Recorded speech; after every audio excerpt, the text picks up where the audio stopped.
पूरी सियासत इस चुनाव के ऊपर टिकी हुई थी, आपकी नजर में सबकी हालत पतली हुई है या ये टक्कर की वजह से कुछ सीटें दिख रही हैं उधर भी? क्योंकि अभी भी स्थानीय लोग हैं बहुत सारे जिसमें आप कहेंगे कि गुपकार की तरफ झुकाव रखते होंगे तभी उनको सीटें मिल रही हैं।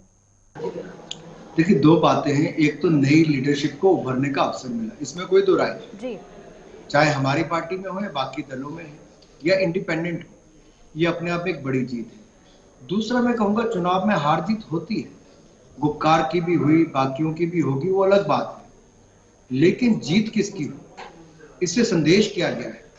इस चुनाव का सबसे बड़ा महत्व ये था प्रियंका जी, कि नए लोगों को आगे आने का अवसर मिले, वो हमने दिया। 280 ऐसे लोग होंगे जो जम्मू कश्मीर के कोने कोने का विकास करेंगे, गांव गांव का विकास करेंगे, वो नए जम्मू कश्मीर की नई तस्वीर और तकदीर इसको लिखने का काम करेंगे।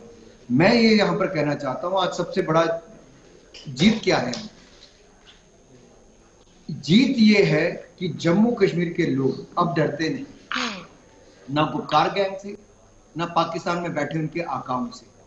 जम्मू कश्मीर के लोग अब चाहते हैं अपने बच्चों का उज्जवल भविष्य, चाहे कोई देश की फुटबॉल की टीम में खेले, क्रिकेट में खेले, कबड्डी में खेले, या कोई आईएएस बने, आईटी में जाए, या कोई बड़ा इंजीनियर बने, वो लाभ लेना चाहते हैं मेडिकल कॉलेजेस का, आईआईटी का, आईआईएम का, नई इंडस्ट्री को यहां पर लाना चाहते हैं। वो टेरर को ना करना चाहते हैं और टूरिज्म को बढ़ाना चाहते हैं, आतंकवाद को ना, और यहां पर पर्यटन को हां कहना चाहते हैं।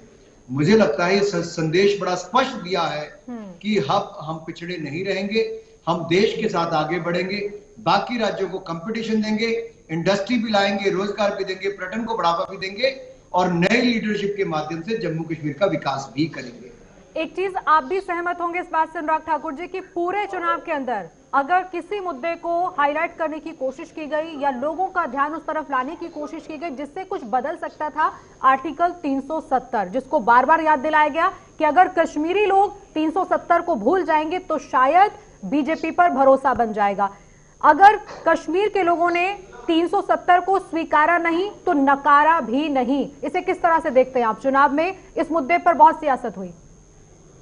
देखिए, एक बात प्रियंका जी मैं स्पष्ट कर दूं, क्योंकि जेके चैनल जम्मू कश्मीर का ही नहीं, बहुत लोकप्रिय चैनल भी है, यहाँ का तो है ही, लेकिन देश भर में देखा जाता है, इसलिए मैं कहना चाहता हूँ 370-35 से जम्मू कश्मीर मुक्त होना चाहता था। मोहर तो उसी दिन लग गई जब 8 फेसेस का चुनाव शांतिपूर्ण तरीके से हुआ, रिकॉर्ड मतदान हुआ, नई लीडरशिप को आने का अवसर मिला।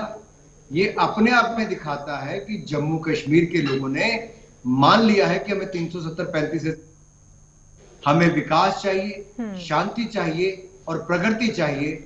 ये संदेश इस चुनावों के माध्यम से बड़ा स्पष्ट दिया है। 370 पुरानी बात हो गई है, अब विकास आगे बढ़ना चाहिए। जम्मू कश्मीर के अंदर भी वो बयार दिखनी चाहिए जिस पर आपने कहा कि एक तरह से सीधी सीधी मोहर लगी है। जम्मू कश्मीर की जनता ने इस बात पर भरोसा जाहिर किया है कि अब बदलाव की जरूरत है। पहले जम्मू से जो प्यार आपको मिलता रहा है और अब भी मिल रहा है, वैसा ही कहीं लोगों ने स्वीकारा है कश्मीर के अंदर भी बीजेपी को सीधे सीधे। देखिए, ये आरोप लगता था कि भाजपा का कोई कार्यकर्ता नहीं मिलेगा, कोई कैंडिडेट नहीं मिलेगा कश्मीर में, घाटी में तो इनको कोई देख के राजी नहीं है, इनका तो झंडा वहां पर भगवा झंडा नहीं आ सकता, तिरंगा झंडा नहीं आ सकता।